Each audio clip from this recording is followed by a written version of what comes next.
Então tá. Agora, deveria até ter feito isso no início, mas às vezes o pessoal vai chegando atrasado, então para evitar de ficar repetindo, eu ia pedir para a gente ficar se conhecendo melhor. A listinha de e-mail está por aí ou está por aí?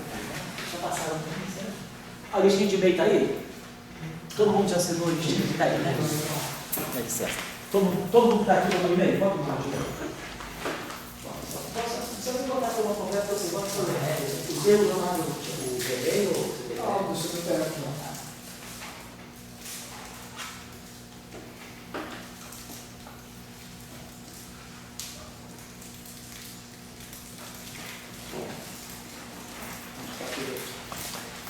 Então, Daniel Wagner, o teu e-mail está certinho, né?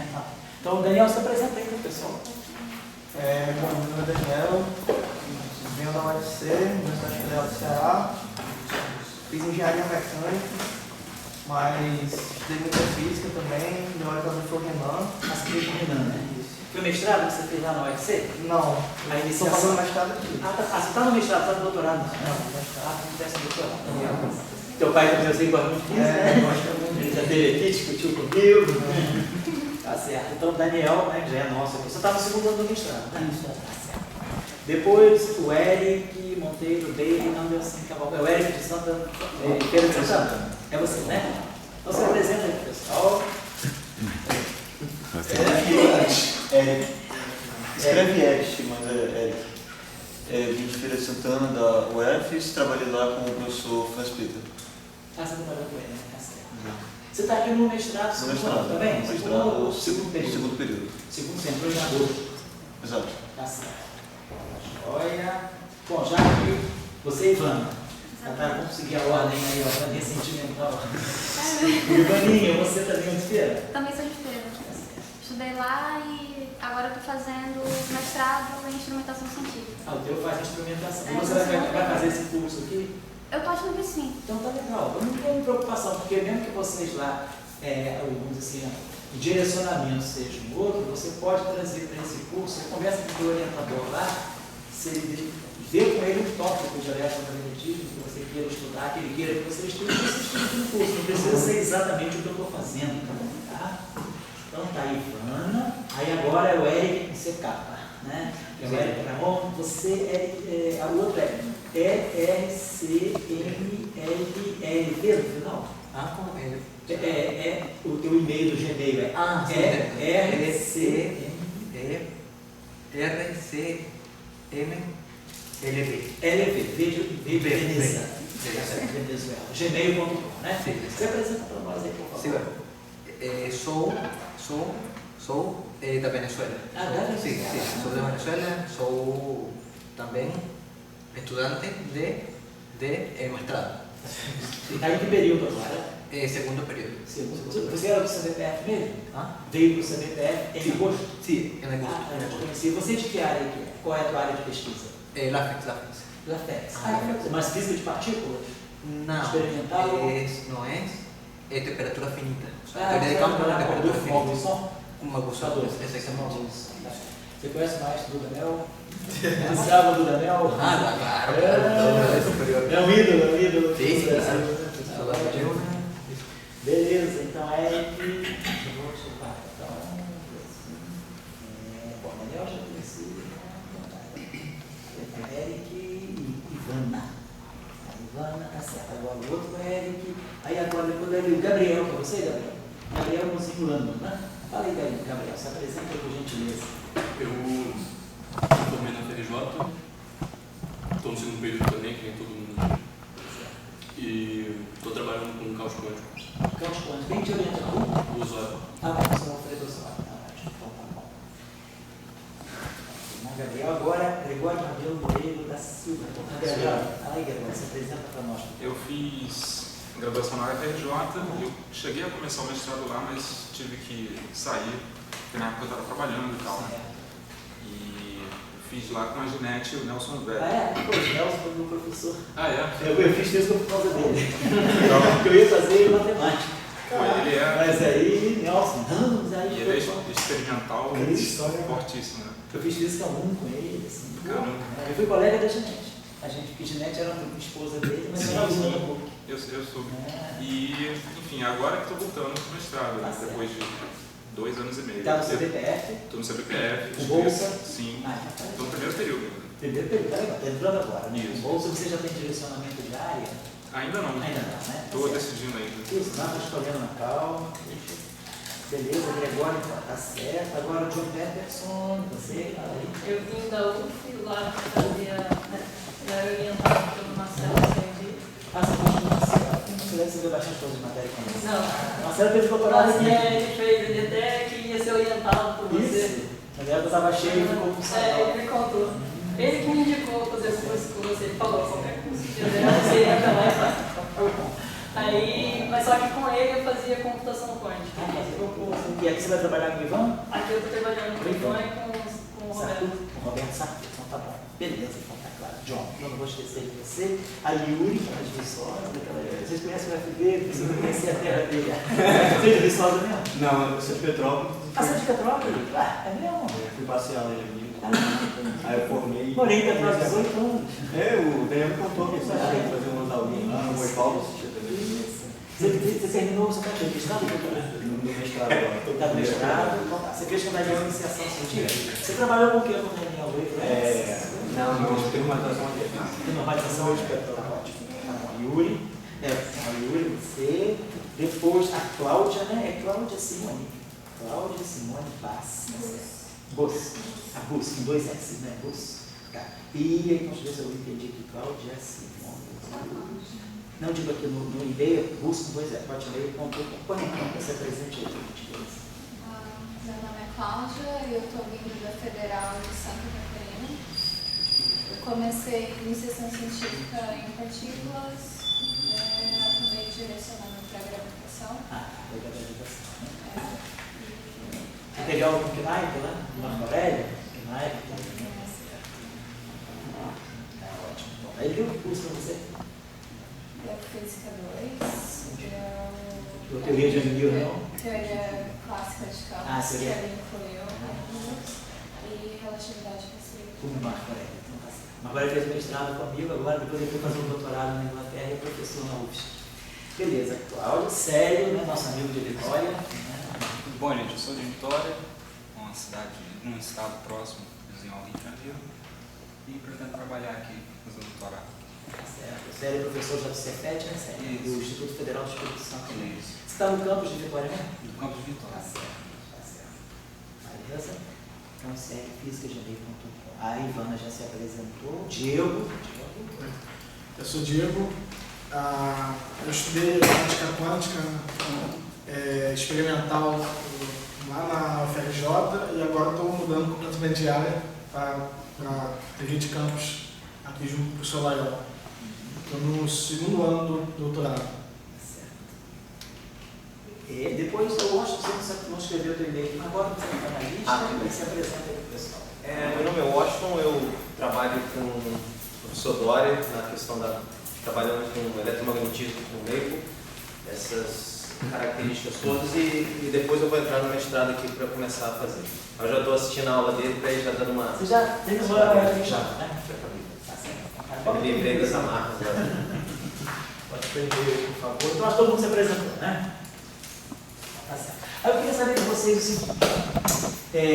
Tem várias maneiras de começar esse curso, que é dando, por exemplo, talvez assim, um flavor mais sobre alguns aspectos fundamentais da eletromagnetismo, tipo a discussão campos e potenciais, e depois, se for o caso, que é fundamental no eletromagnetismo, uma certa hora a gente saber bem, por exemplo, mexer com o grupo de Lorentz e o formalismo covariante no espaço de Minkowski. E o curso é feito para atender quem sabe menos dessas coisas.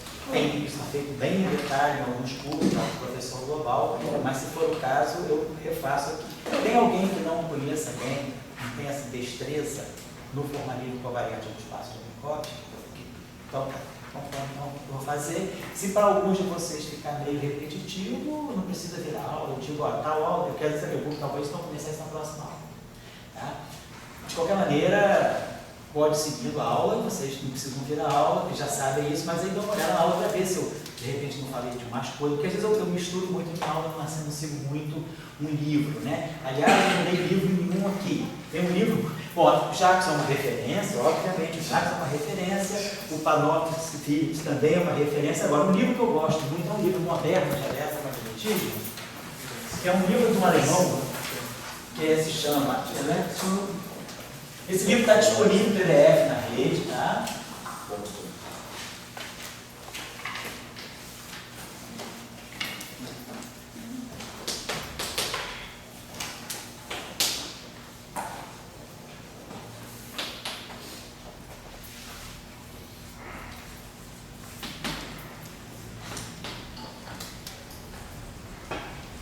É um livro de eletromagnetismo clássico, mas o autor já inclui uma série de discussões de efeitos quânticos, como, por exemplo, o efeito Casimir, coisas interessantes. O livro é do Harald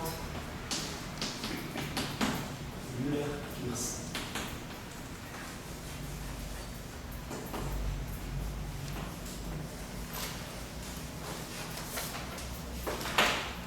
Professor, qual foi o segundo livro que você falou?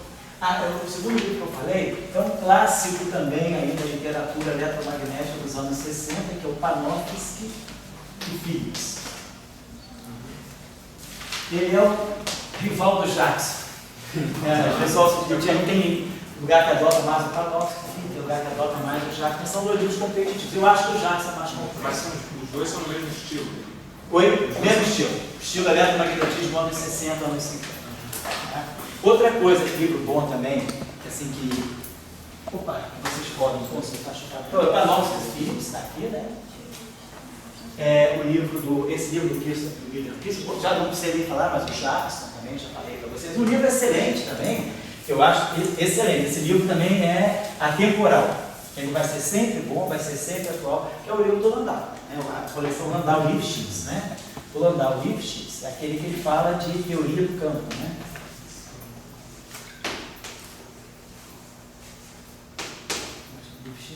The Theory of the Field, a tradução, o título em inglês é The Theory do campo, alguma coisa assim. Mas é um livro que fala de eletromagnetismo, fala de gravitação também. Esse livro do Landau é excelente também, é um livro que vale a pena.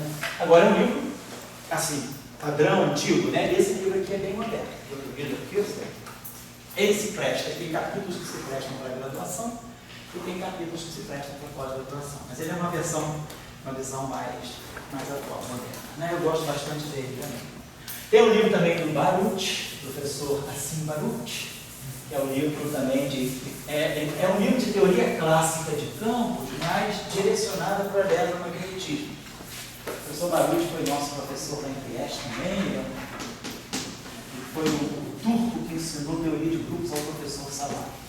O livro do Baruch são muito bons porque ele trabalha muito o aspecto da simetria. Então, o livro do Baruch é clássico,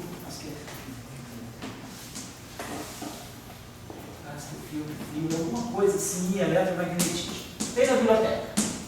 É o livro do Baruch.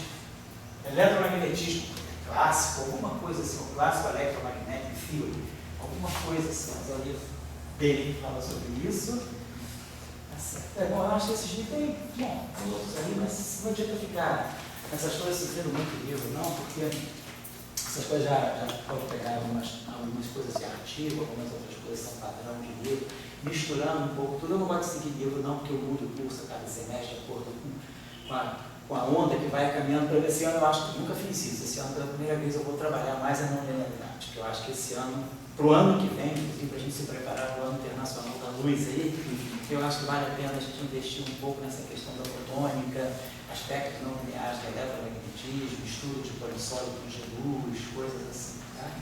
Bom, então vou fazer o seguinte. A primeira discussão que eu acho que é importante a gente ter é um pouco. Tem um certo vício, né, que às vezes um pouco a gente traz na teoria eletromagnética, devido ao fato das equações de Maxwell explicitarem só os campos e não os potenciais, a gente fica com certos vícios assim, de comportamento, de achar que os potenciais são menos relevantes. Tem toda uma história dos potenciais, são objetos não físicos. Os potenciais, eles são sujeitos à transformação de calibre, portanto, eles não são físicos. Os campos são invariantes de calibre, são importantes.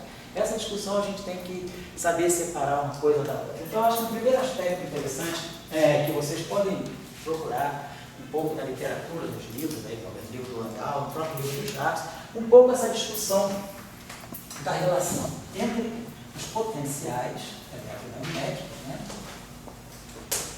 e os campos em si.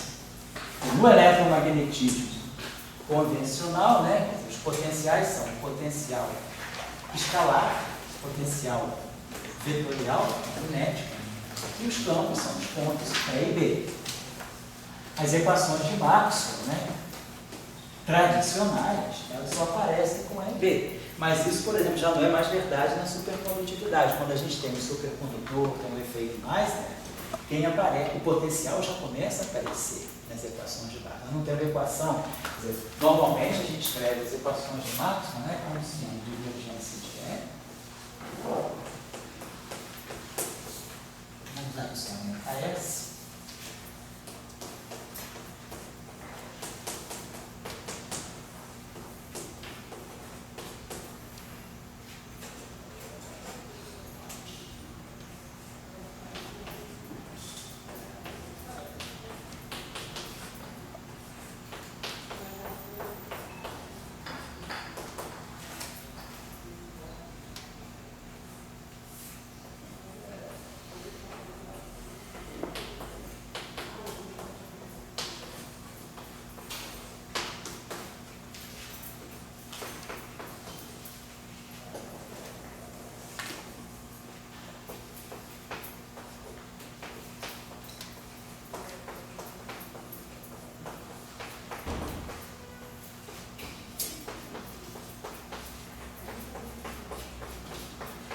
Trabalha com essas descrições dos campos em função dos potenciais e com essas equações aqui. Mas nada me impede de, em certas situações, né, eu poder ter uma descrição do eletromagnetismo onde apareçam outros objetos que não são os campos, por exemplo, né, poderia aparecer os potenciais. Então eu poderia ter uma equação desse tipo de divergência de E. Mas aqui um parâmetro, vamos poder discutir o que é φ. E essa equação aqui vai ser corrigida também. Racional de B.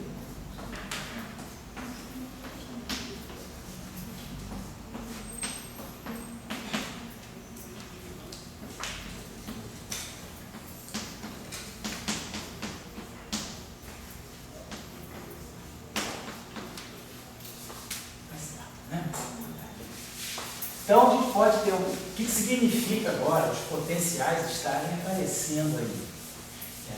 Que mudança que houve das equações de Maxwell tradicionais para essas equações, né, e qual poderia ser o significado desse parâmetro aqui. Sob que condições essas equações aqui poderiam ser interessantes. Né? Por exemplo, a gente não vai abrir mão da lei de conservação da carga elétrica. Então, eu sei que a gente tem que satisfazer a equação de continuidade da carga elétrica. Você tem o dt mais a divergência de J igual a zero. Para nós a carga é conservada. Então, se a gente, por exemplo, aplicar essa equação aqui, tirar a derivada temporal dessa equação e tirar a divergência dessa equação, tirando a derivada temporal da primeira equação, nós vamos ter divergência do dE dt mais si, né, de φ dt igual a 1 sobre ε0 elevado a dt.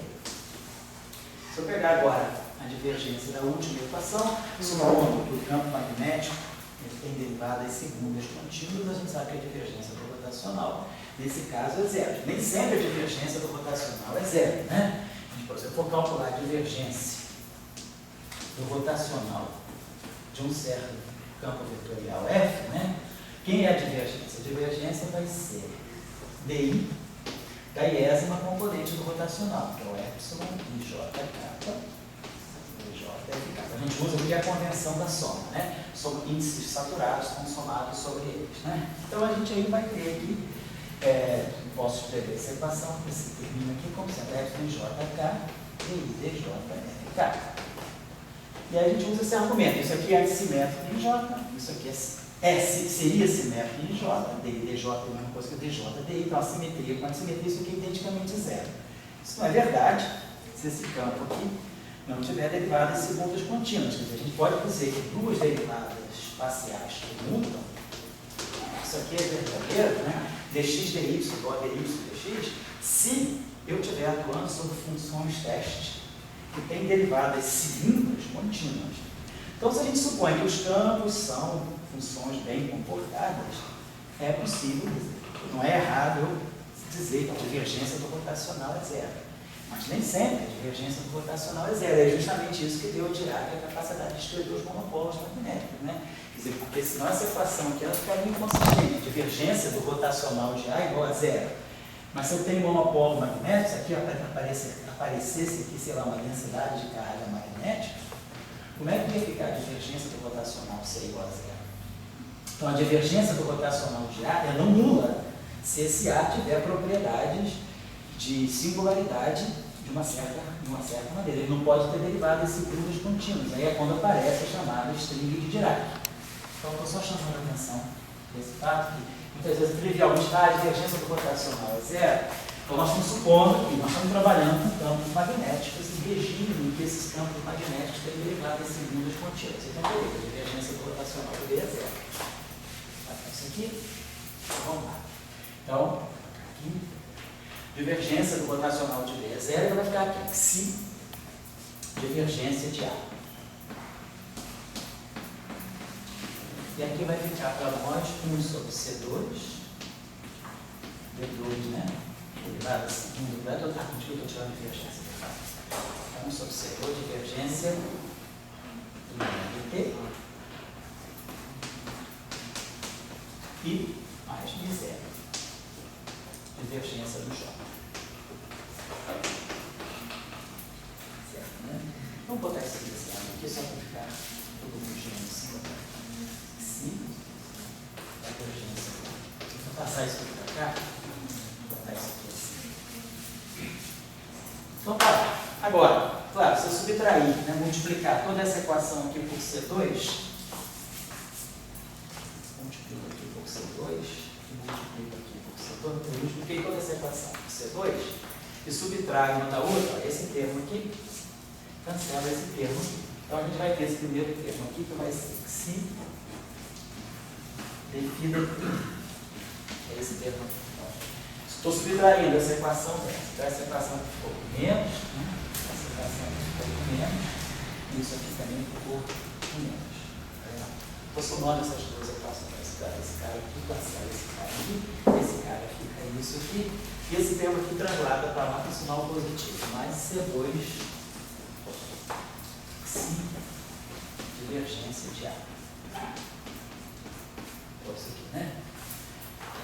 Agora esse termo veio para cá.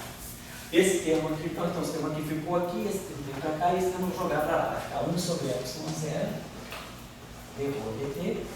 Agora, C2 é 1 sobre 0 epsilon0, então sobra 1 sobre epsilon0 aqui. Então, eu vou poder botar esse 1 sobre esse tempo vai transitar para cá, ele vai com o sinal mais.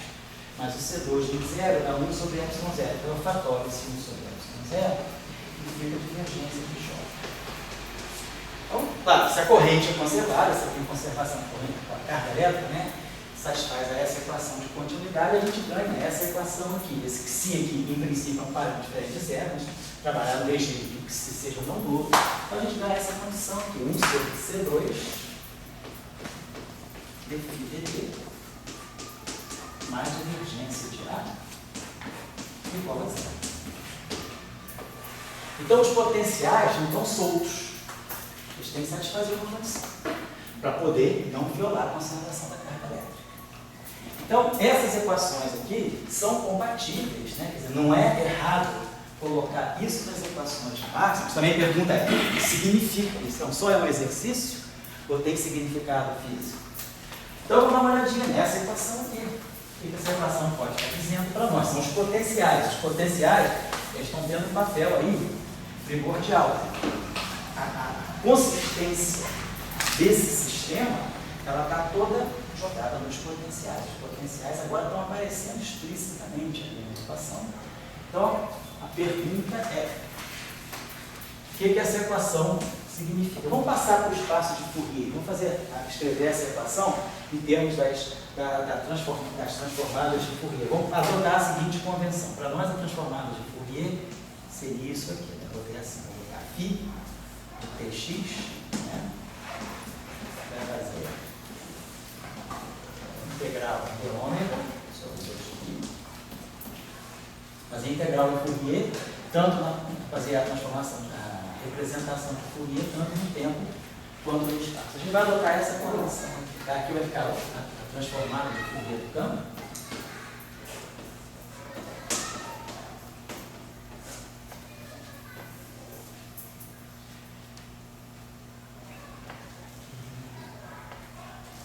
Geralmente a gente gosta de pegar a convenção que a gente faz aqui, menos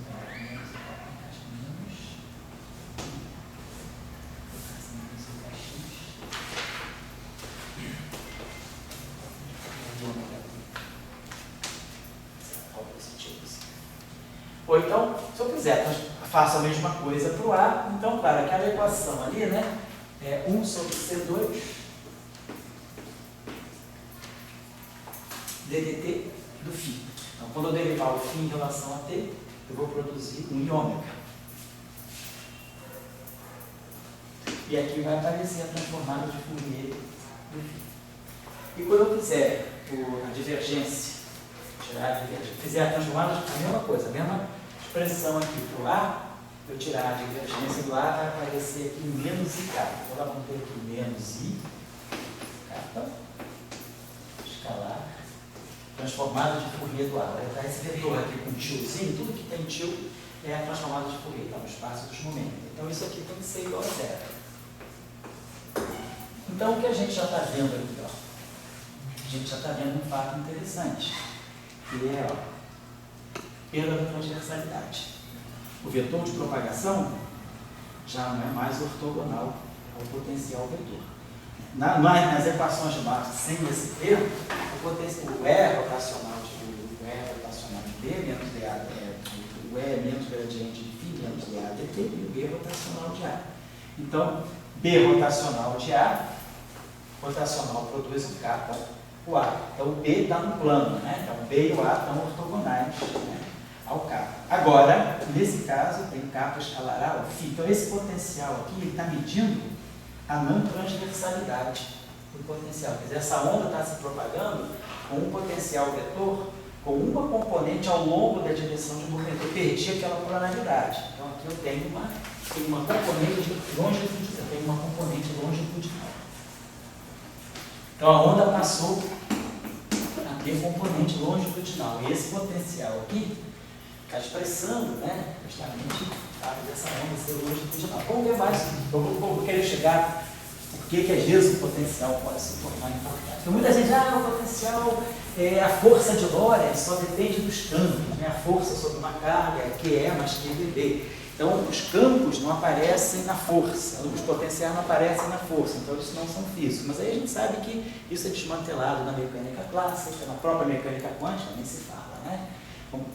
Antes disso, vamos ver qual é o significado que a gente pode começar a perceber para o potencial. Vamos fazer uma operaçãozinha a mais aqui, que é, vamos pegar a equação, a equação de Faraday-Lenz, né, que é rotacional de E igual a menos do ddt. Então, se eu tirar, se a gente tira o rotacional dessa equação, a gente vai ter aqui. Então, vamos fazer uma outra coisa até. Vamos escrever esses objetos aqui em função dos potenciais. Então, isso aqui é rotacional. Vamos fazer isso aqui assim. Vamos pegar isso aqui assim. Rotacional de E, vamos tirar o rotacional dessa equação. Eu vou produzir aqui um rotacional de B, e o rotacional de B não ser relacionado com o objeto. Então, se a gente tirar o rotacional dessa equação aqui, a gente vai ter o rotacional do E. Então aqui, outra coisa, por que os potenciais não entraram nessas duas equações? Quer dizer, Faraday Lens é isso aqui, rotacional de E igual a menos dBdt. E a equação de Gauss do campo magnético, sem monopolos magnéticos, é a divergência de P igual a zero. Essas equações são duas equações estruturais.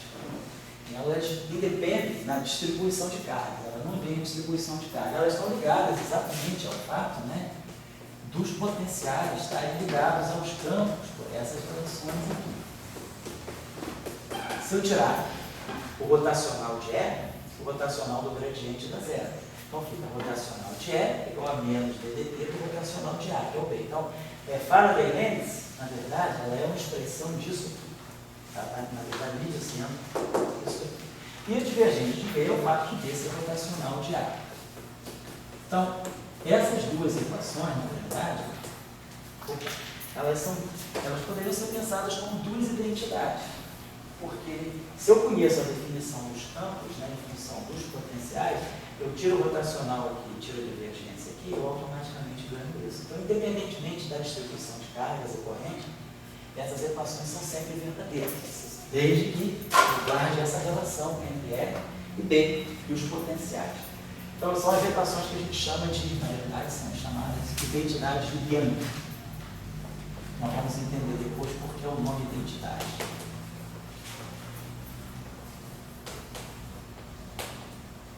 Então, faça o que eu fizer, porque eu modifiquei isso aqui. Modifiquei a equação de Gauss, modifiquei a equação de Ampère-Maxwell. Mas essas equações não foram modificadas, porque essas equações são intrínsecas a essa construção dos campos em função dos potenciais. Então, só estou chamando a atenção. Deixa eu parar aqui um instantinho, licença. Deixa eu reescrever aqui um pouquinho as equações juntas, para a gente não perder a ideia toda. Só colocar aqui. Vou retomar aqui a divergência do E.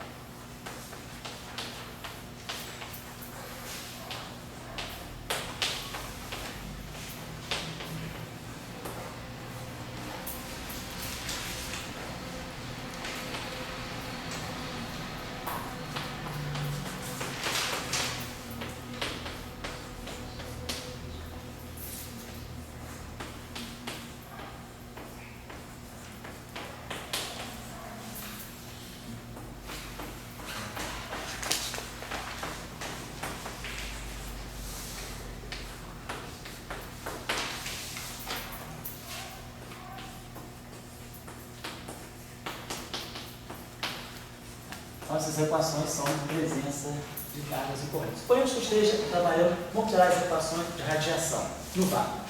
Vamos esquecer, vamos tomar ρ igual a zero, J igual a zero. Suponhamos que eu esteja trabalhando, né, na ausência de cargas e correntes. Vamos tirar para a gente ver as equações de onda no vácuo. Aqui não tem sistema. Então, vamos fazer. Se fosse Maxwell puro, nós teríamos isso aqui igual a zero, isso aqui igual a zero. E aí a gente tira as equações de onda para E e para B, tirando a derivada temporal dessa equação, tirando a derivada temporal dessa equação, né? Agora nós estamos em presença do fio A. Então vamos fazer o mesmo exercício. Vamos, por exemplo, tirar a derivada temporal dessa equação aqui, se a gente quiser. Então, essa equação aqui, tirando a derivada temporal dela, nós vamos ter rotacional do dEdt, né? O dEdt está aqui. Eu vou tirar a derivada temporal dessa equação. Então vai aparecer um dEdt, que é C2 rotacional de B, tá? E mais C2A. Essa, claro que eu fiz aqui, só peguei a derivada temporal dessa equação. Então, produzi o dEdt aqui e vou produzir aqui uma derivada segunda do B. dt2 do B. Tá, então, produzi uma derivada temporal aqui, e essa derivada temporal aqui eu substituo por isso aqui. Tá? Bom, então ficou lá o dt2 do B.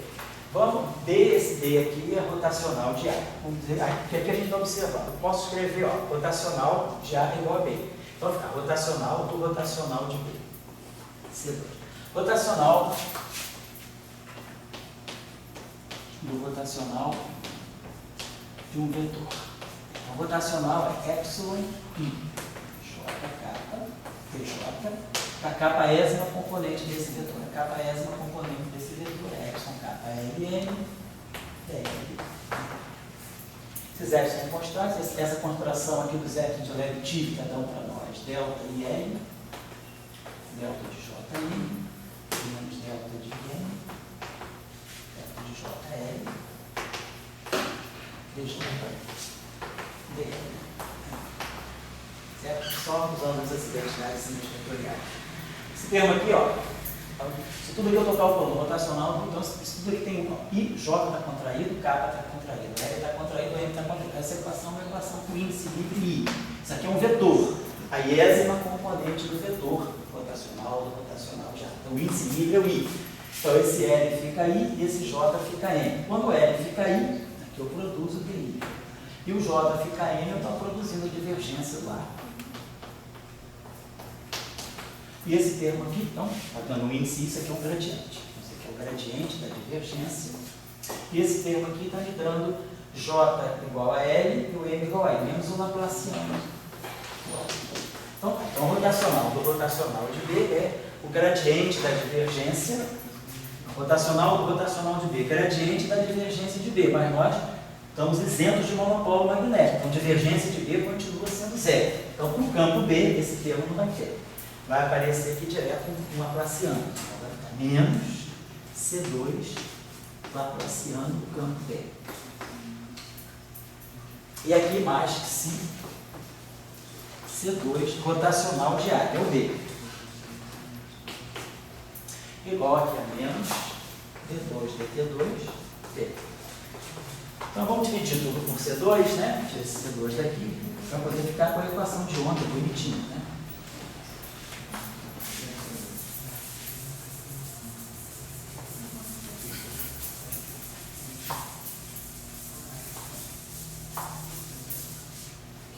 Então vai ficar uma equação de onda, esse carinha que vem para cá, 1 sobre C2 dt2 menos o Laplaciano é justamente aquilo que nós conhecemos como da Lambertiana, né? Operadorzinho de onda, 1 sobre C, a velocidade da onda, né? dt2 menos o Laplaciano. Então ficou 1 sobre C2 dt2 menos o Laplaciano, que é o da Lambertiana, né? Operador de onda, mais psi B igual a zero.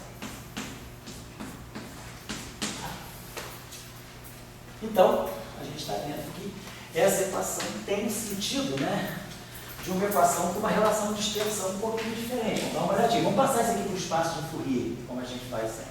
Passando para o espaço de Fourier, 1 sobre C2, D2, DT2 fica menos ômega 2, né? A gente sabe quando a gente vai para o espaço de Fourier, o DDT fica em ômega e o gradiente fica menos em K. Então, o DDT vai ficar o ômega, D2, DT, a derivada segunda fica menos ômega 2 e o Laplaciano é menos K ao quadrado. Então, esse terminho aqui vai produzir menos ômega 2 sobre C2. Menos Laplaciano. O Laplaciano fica menos K2. Então, aqui vai produzir mais K2. Mais psi. Aí aqui vai ficar transformada de Fourier do campo. Passei essa equação aqui para o espaço de Fourier. Foi só isso que eu fiz. Espaço das frequências dos vetores de onda. Então, claro, isso aqui é diferente de zero em princípio. Eu tenho uma onda não nula. Então, supondo que esse objeto é diferente de zero, então quem tem que ser zero é esse objeto aqui. Então, a gente tem que ômega 2 é igual a C2 e multiplica K2. Então a relação, quer dizer, esse psi aqui furou a relação de extensão ômega igual a C módulo de K. O que a gente tem aqui é ômega igual a C raiz quadrada, né, de K2 mais psi. O vetor de onda tem dimensão de comprimento a menos 1. Então esse psi aqui tem dimensão de comprimento a menos 1. Então, quer dizer, a dimensão do psi é comprimento a menos 2. Né? Porque isso aqui tem que estar, a dimensão é isso aqui, ó. Tem que ter dimensão no final do dia, isso aqui tem que ter dimensão de K2. K é 1 sobre x, a dimensão de comprimento é menos 1, vezes que se tem dimensão de comprimento é menos 2. Vamos pensar então aqui só numa outra relação aqui. Vamos pensar o seguinte, então essa aqui seria a relação de dispersão que nós tiramos. Então, claro, eu posso tirar a velocidade, então a velocidade de fase é essa aqui, então o que a gente observa agora aqui, ó, se eu pensar, né, numa relação, imagina que essa radiação agora, isso é um campo de radiação clássico. Vamos tentar fazer então agora a associação. Radiação, interpretação corpuscular da radiação. Vamos pensar em quanta dessa radiação. Se a gente pensa, né, os quanta dessa radiação, a gente sabe que o H cortado ômega é energia. E a gente sabe que o H cortado kappa é um momento. Estou fazendo agora a interpretação de de Broglie, né, onde tem um vetor de onda, estou associando aqui, ó, relação de Broglie aqui e relação de Planck aqui. Então, se a gente multiplicar toda essa equação, multiplico aqui tudo por H cortado ao quadrado, H cortado ao quadrado ômega 2, então menos é 2 sobre C2.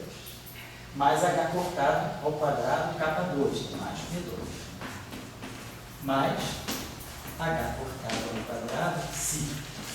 Então isso aqui é igual a zero. Essa é a minha relação de dispersão agora vista na representação corpuscular. Essa radiação é descrita por quanta, né? Quanta de radiação. Até aqui era campo de radiação. Agora eu fiz a interpretação corpuscular, multiplicando tudo por H cortado ao quadrado. Então a gente tem uma relação relativista agora, que é E2 é igual a P2, C2, mais H cortado ao quadrado, C2, multiplicando tudo por C2, né? Então E2 igual a P2, C2, mais H cortado ao quadrado. E aí a gente vai começar a pensar, ó, esse termo aqui está dando a entender que isso aqui é justamente, ó, relação de dispersão relativista para uma partícula livre. A onda está livre. Essa equação é uma equação linear livre. Então é a radiação livre no vácuo. Na interpretação corpuscular é o quantum dessa radiação livre no vácuo. Uma partícula relativística livre. Então esse termo aqui deve fazer o papel do M2C4. Seria o MC2 ao quadrado, né? Eu esqueci de botar um P2. Então, a gente está vendo que a interpretação desse parâmetro psi, eu tenho que H cortado ao quadrado C2 psi é igual a M2C4. Então, vamos cortar esse C2 aqui, esse C4 aqui. Tá? Vai ficar C2. Então, a gente tem que psi é M2C2 sobre H cortado ao quadrado. Ou seja, psi ao quadrado, raiz quadrada de psi é MC sobre H cortado. Mas o que é MC sobre H cortado? Né? É o inverso do comprimento de onda de Planck. Quando eu tenho uma partícula massiva, massa objetuosa, o comprimento de onda de ponto dessa partícula é H cortado sobre MC. Se a gente fizer esse cálculo por elétron, o comprimento de onda de ponto do elétron está na faixa de 10 a menos 15 metros, né? Dá um ferro, mais ou menos, é o tamanho do núcleo atômico. Então, é o comprimento de onda de ponto do elétron. Nesse caso, eu não estou falando do elétron, estou falando de um objeto flexível, então, que aquele parâmetro que apareceu nas equações tipo Max, ele está ligado ao comprimento de onda de ponto da radiação. É o inverso. Então, a interpretação que a gente tem é que esse raiz de psi, porque ele tem, psi tem dimensão justamente de comprimento a menos 2, nós tínhamos visto. Então, a raiz de psi tem dimensão de comprimento a menos 1, que é justamente o quê? O comprimento de onda de Compton a menos 1, do quanto dessa radiação. Então, esse problema está, na verdade, descrevendo alguma coisa que poderia ser um fóton massivo. Estaria descrevendo, estou pegando as equações de Maxwell, introduzir um termo novo, esse termo novo aqui, quer dizer, fizemos isso lá, claro, como tarefinha, qualquer um pode fazer isso para ver. Pega essa equação aqui, onde tem dE dt, deriva aqui. Em relação ao tempo, eu vou produzir uma equação de onda para E. Aí aqui vai aparecer o dB dt. que vai me trazer esse termo aqui. Aí vocês vão tem que usar uma condição a mais. Na hora de tirar a equação de onda para o E, não vai ser tão simples quanto a do B. Vocês vão ter que usar aquela condição que os potenciais têm que satisfazer. 1 sobre C2 dt mais divergência de A igual a zero. Quer dizer, essas equações só fazem sentido se os potenciais satisfizerem essa condição aqui. E essa condição vai aparecer aqui quando a gente derivar essa equação com relação ao tempo. Vai aparecer um dA dt aqui e vai aparecer um dB dt aqui, mas dB dt aqui vai dar o rotacional do rotacional de E. Então, vai dar o gradiente da divergência menos o laplaciano. Aí a divergência de E vai trazer um φ. A gente vai ter um φ e a gente vai ter que acabar usando aquela equação. E aí a gente mostra exatamente que o campo elétrico satisfaz exatamente a mesma equação. Então, E e B satisfazem a mesma relação, então eles estão ligados à mesma relação de dispersão. E aí a gente vê que essas equações, elas estão dando, então, a descrição de aquilo que poderia ser um fóton com massa. Agora a gente tem um quantum de radiação em que apareceu essa massa. Apareceu um parâmetro que eu entendi que tinha dimensão de comprimento a -2, mas aí eu vi que na interpretação corpuscular esse parâmetro está ligado à massa. A gente viu que aparecia uma relação de dispersão de partícula relativista, eu interpretei aquele termo de psi como a massa, né, de repouso ao quadrado. E aí a gente faz essa relação aqui, esse parâmetro aqui é um comprimento de onda de Compton menos 1. Então isso mostra para nós que o potencial, se eu quiser descrever, por exemplo, algum fenômeno em que nós tenhamos um objeto de spin 1 massivo, o potencial vai ser importante. O potencial não pode ficar fora da equação, porque se a gente observar bem, o que a equação, o que a equação de Maxwell está dizendo para nós?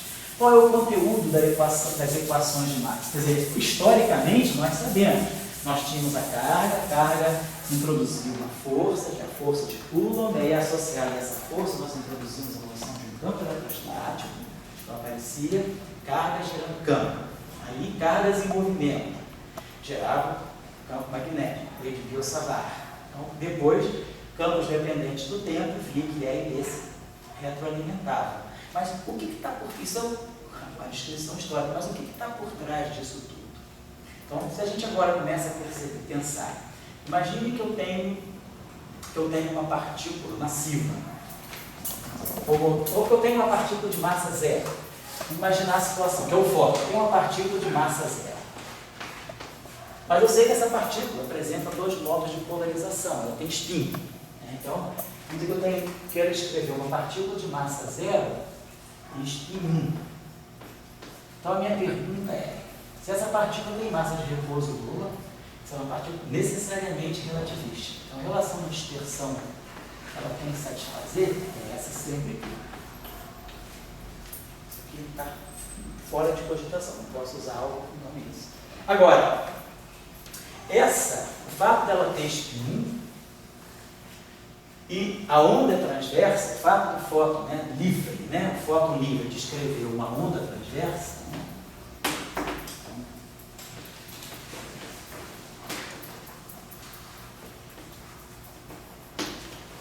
então, se o fóton livre descreve uma onda transversa, o que significa? Significa que eu tenho alguma perturbação que está se propagando no espaço de uma forma perpendicular ao vetor de propagação. Se a onda se propaga nessa direção, a perturbação que essa onda representa, essa onda traz algum fenômeno que está se propagando, esse fenômeno tem que estar ortogonal à direção de movimento. Quer dizer, ortogonal à direção de movimento é um plano. Então, me sobram aqui, em princípio, 2 graus de liberdade. Toda a linha física, se eu estou falando de transversalidade, toda a perturbação física que está se propagando, no máximo, ela pode estar aqui no plano. Então, se nós temos alguma coisa que está nesse plano e que tem massa de repouso zero, o fato de ter massa de repouso zero me dá essa relação aqui, então, se tem alguma coisa que está no plano, deveria ter alguma coisa como sendo divergência ou rotacional. Se pegar a divergência de alguma coisa, a divergência tem que ser zero. Só alguma coisa está ortogonal aqui, né? A divergência é justamente uma medida da parte longitudinal. Se a onda é transversa, então ela tem que ter a divergência de alguma coisa, tem que ser zero. Agora, se a onda se ela é transversa, o rotacional não é zero. Rotacional, então, o rotacional da perturbação, vamos chamar assim essa perturbação vetorial, tem que ser diferente de zero. Porque a onda é transversa. Mas a divergência, ela justamente mede, né, a projeção na direção. Então, está na direção. O gradiente está na direção do capo. Então, essa relação aqui tem que ser zero. Eu deveria ter isso aqui só zero. Isso aqui não zero. Mas, ao mesmo tempo, eu tenho que ter essa relação de dispersão. Tem que ter alguma coisa em que a energia, que no fundo é a frequência, é proporcional ao momento, que no fundo é o vetor de onda. Então, eu tenho que ter uma relação que me dê alguma coisa que seja diferente de zero, quer dizer, que pode ser diferente de zero no rotacional de alguma coisa, tem que ser a derivada temporal de alguma outra coisa. Então, essa estrutura, depois do formalismo relativístico, isso aí sai em duas linhas. Mas já a estrutura diz, eu disser, eu tenho uma partícula de massa zero com spin 1, eu não tenho outra alternativa a não ser ter uma equação que tenha rotacional ligada com a derivada temporal. Isso aqui é justamente o conteúdo da equação de massa, que é o rotacional de E igual a dV/dt e o rotacional de D igual a dE/dt. Então, as equações de Maxwell, na verdade, a gente aprende a historinha dela pela carga, pela corrente, campo que foi gerado, alguém tomou choque, alguém viu o ímã, traiu alguma coisa, mas você pode prescindir disso tudo e falar, não, meu problema físico é o seguinte, eu imagino que eu tenho um quantum de radiação, vamos dizer, um problema físico já assim, da era do século XX, eu já sei o que é quantum. Então eu digo, eu tenho uma partícula que tem massa de repouso zero e tem spin 1. Qual é o fenômeno que ela pode propagar? Saem exatamente as equações de Maxwell. Então, a equação de Maxwell ela é uma expressão do fato de que o fóton tem massa zero e spin 1.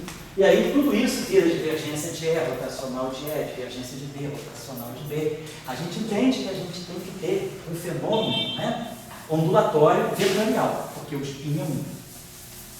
Então, é nesse sentido que a gente está dizendo que agora, quando a gente quebrou essa transversalidade, a gente introduziu o potencial, então esse potencial também está refletindo a mesma coisa para nós. Porque a gente pode perguntar, e se eu quiser descrever o fóton? Então, se o fóton está descrito pelo campo elétrico, né, o quantum de radiação eletromagnética é o E e o B, mas eu sei que, na verdade, esse E depende de φ e de A, eu tenho dois potenciais, né? Então, as equações de Maxwell, a gente sabe que esses potenciais aqui, nas equações de Maxwell, são sujeitos a uma simetria de calibre, a gente pode sempre impor aquela condição 1 sobre C2, dV mais divergência de A igual a zero. Essa equação aqui está me dando exatamente essa equação.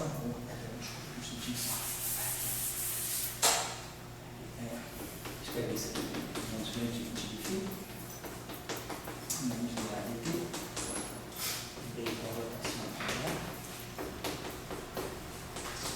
Então, nós sabemos que nós podemos fazer essas transformações aqui, nada muda nos campos E e B, se φ se transformar desse modo aqui, que ganhar a derivada temporal de uma função genérica de f de p e de x, e se o A ganhar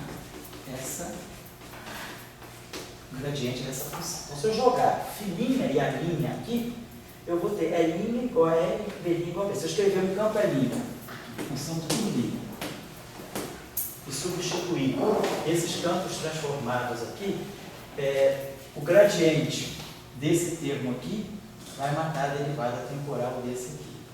E o rotacional desse termo aqui vai matar esse termo F. Então, B' igual a B, E' igual a E. Então, eu tenho essa liberdade. Eu posso passar de φ A para φ' e A' para φ', φ', sem mudar o E e B. Então, isso aqui me garante, né, que nós podemos sempre, pelas equações de Maxwell, matar o φ e ficar só com a divergência de A igual a zero. Vocês já estudaram isso na graduação, estou chamando gauge de Coulomb, né? E aí a gente vê a transversalidade está toda aqui no potencial. Então o potencial, verdade, é o objeto importante. Toda a discussão da transversalidade, da longitudinalidade está aí. Se nós também lembrarmos da mecânica clássica, da própria estrutura canônica da mecânica, quando a gente vai fazer o formalismo newtoniano, suponhamos que eu tenho uma partícula com carga Q frente a um campo eletromagnético φ. Todo mundo já fez esse exercíciozinho lá. Vamos escrever o hamiltoniano da partícula em presença do campo eletromagnético. Então fica P menos QA ao quadrado sobre 2m mais Qφ. Isso aqui é o hamiltoniano da partícula. Se eu olhar o lagrangiano no meio, né, de mv2 mais Q escalar menos Qφ.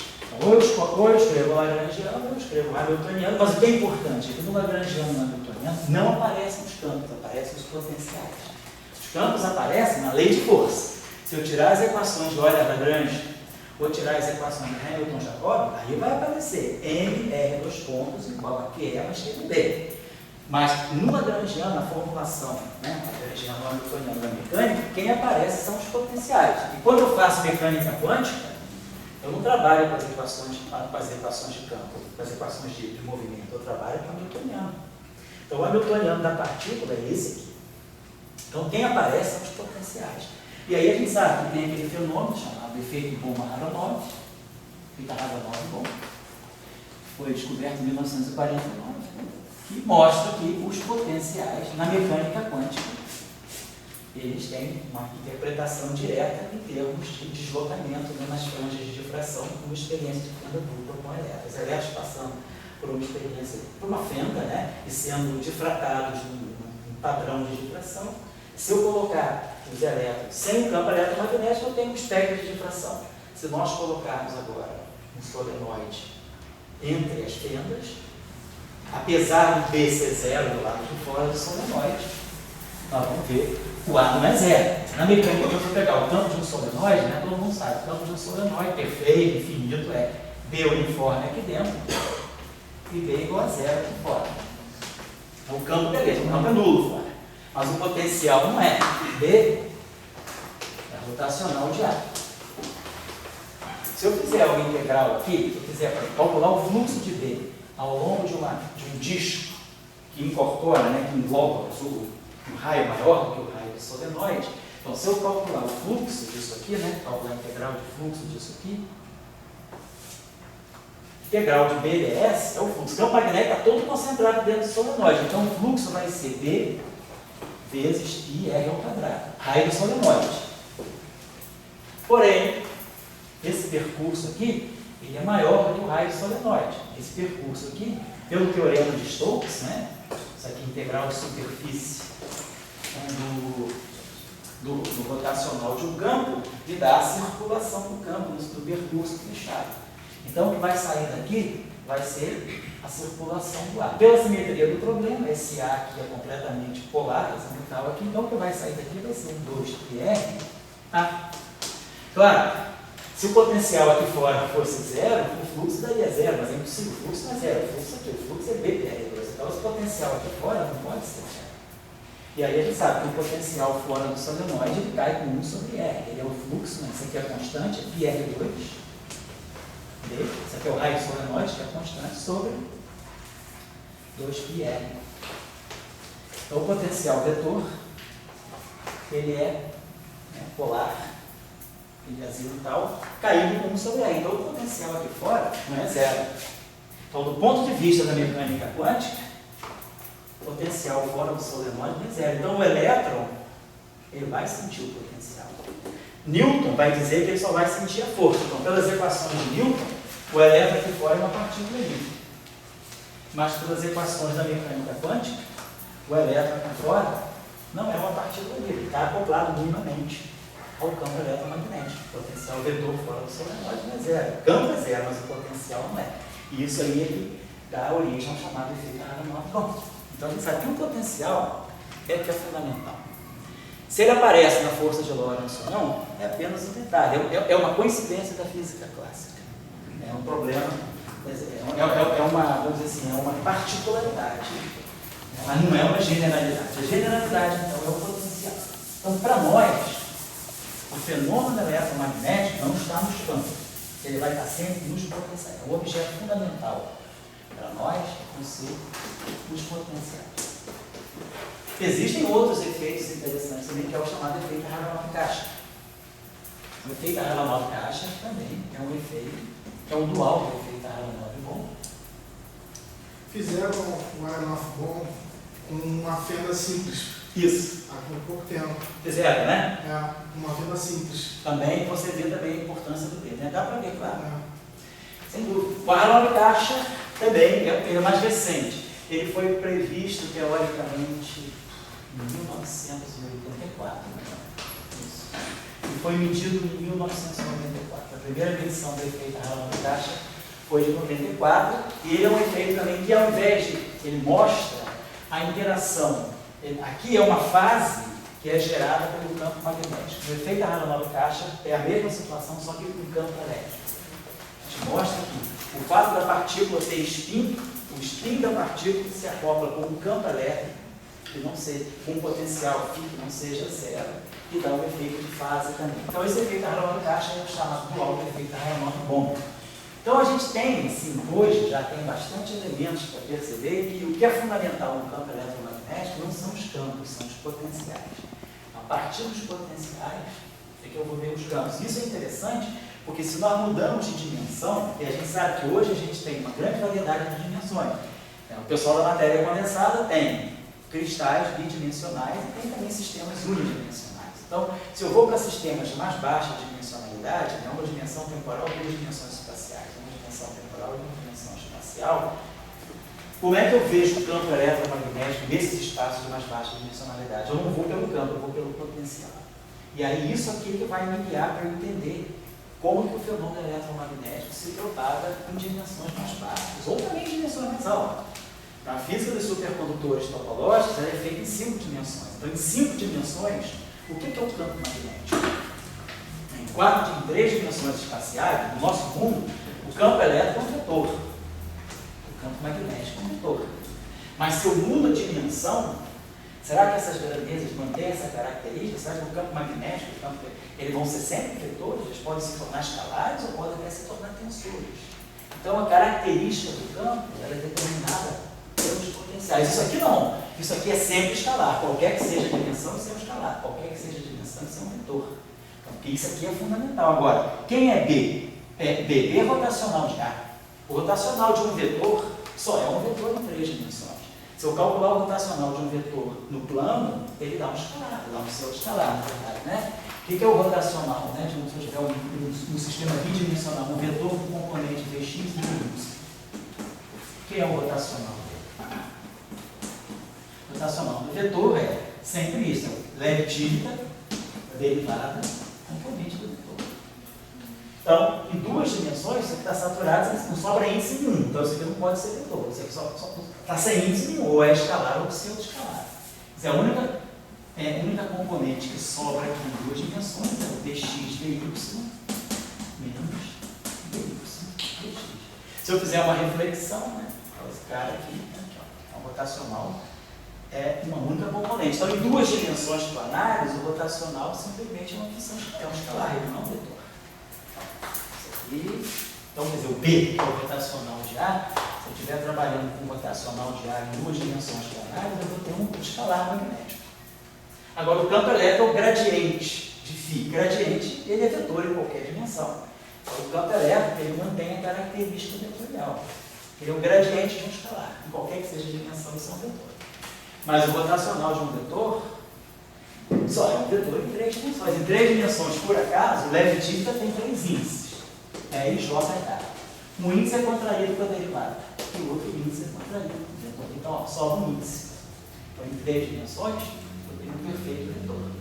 Mas, em 4 dimensões, se eu tivesse 4 dimensões espaciais, o rotacional, ó, eu vou pegar o leve típico, I, J e KL. Uma derivada e o vetor. Então, se eu tiver em 4 dimensões espaciais, o meu rotacional ele é um objeto matricial, só com 2 índices. Ele é antissimétrico. Então, ele vai ter, em 4 dimensões, ele vai ter 6 componentes. Eu posso pegar, né?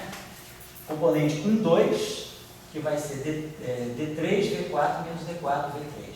Posso pegar a componente 2, 3, que vai ser 2, 3, D4, V1 menos D1, V4.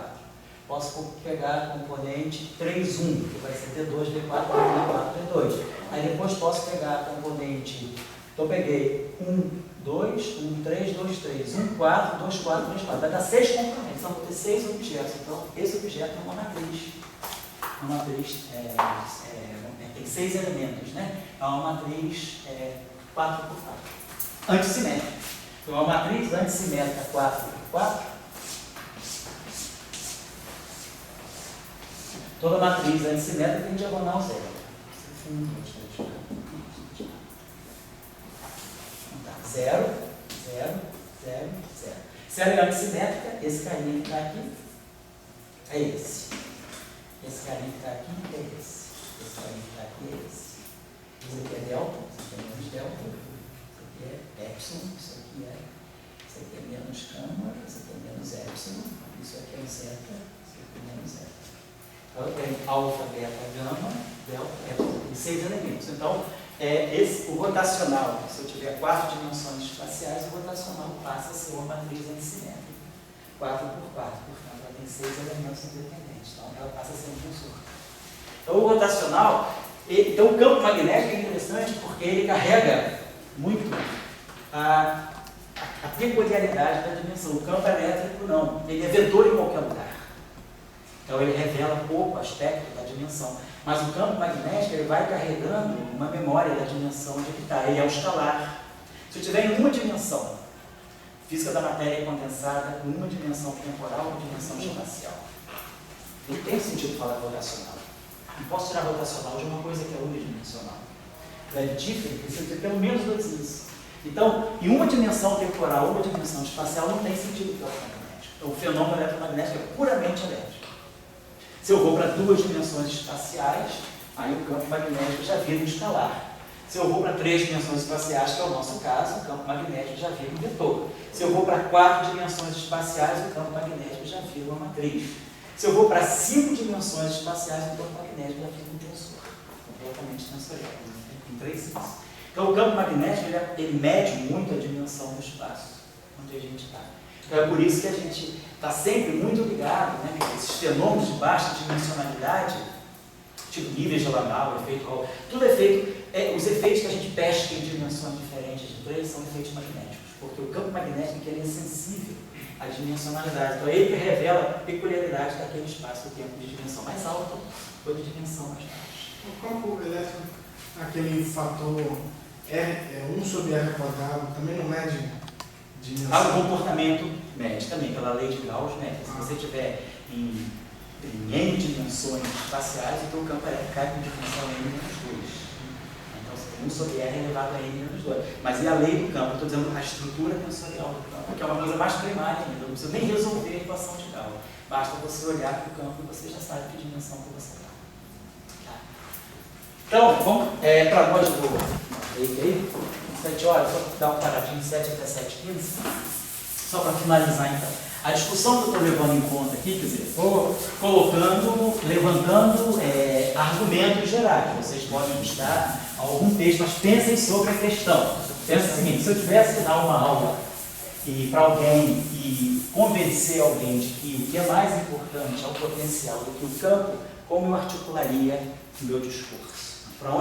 Como é que é o discurso dessa relação entre campo e potencial? Então, eu estou tentando articular para vocês alguns discursos, né, que, sobretudo, mostram que o papel do potencial é preponderante ao papel do campo. Por quê?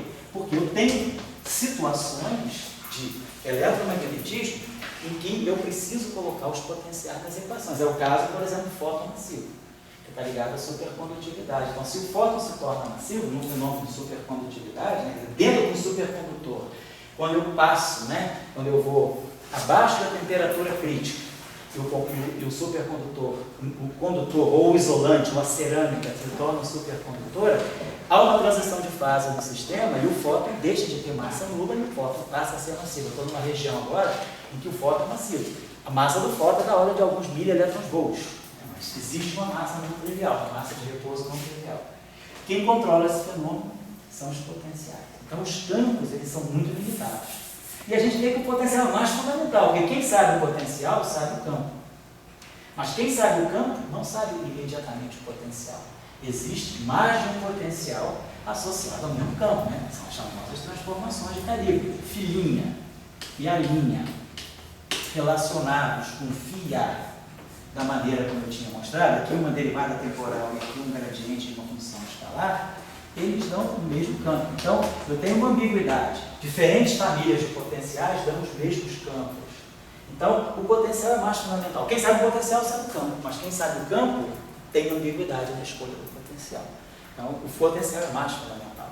Então, a gente vai trabalhar dentro dessa lógica de visão. Para nós, o fenômeno eletromagnético está no potencial. O campo é apenas um aspecto derivante do potencial. E isso aí facilita para a gente a compreensão, digamos, do eletromagnetismo como sendo um fenômeno eminentemente relativístico, né? Quer dizer, a invariância natural das equações de Max é a invariância de Lorentz, olhando bem claro para o potencial. E toda a física do fóton está aqui. Então, quando a gente quantiza, né, quando Dirac fez o primeiro paper de quantização do campo eletromagnético, lá em 1927, que ele fez aquele famoso paper, né, que é Anti-absorption and emission of radiation, né? Ele quantiza pela primeira vez um campo. Né? Até então o pessoal tinha quantizado partícula. Quantizava o elétron, era partícula quântica sem um campo sequântico. O Dirac pela primeira vez quantizou um campo, que era o campo eletromagnético. E aí quando ele quantiza o fóton, ele quantiza pelo potencial. Não quantiza pelo E e pelo B. As equações de Max lidam com E e B, mas isso é uma teoria clássica. A teoria quântica ela precisa do fio lá, porque o próprio formalismo newtoniano indica para a gente. Quem aparece no newtoniano não é o L, são fios, são fios do ar. Certo? Então vamos trabalhar com essa visão aí. Bom, vamos trabalhar agora de 15 minutos e a gente vai.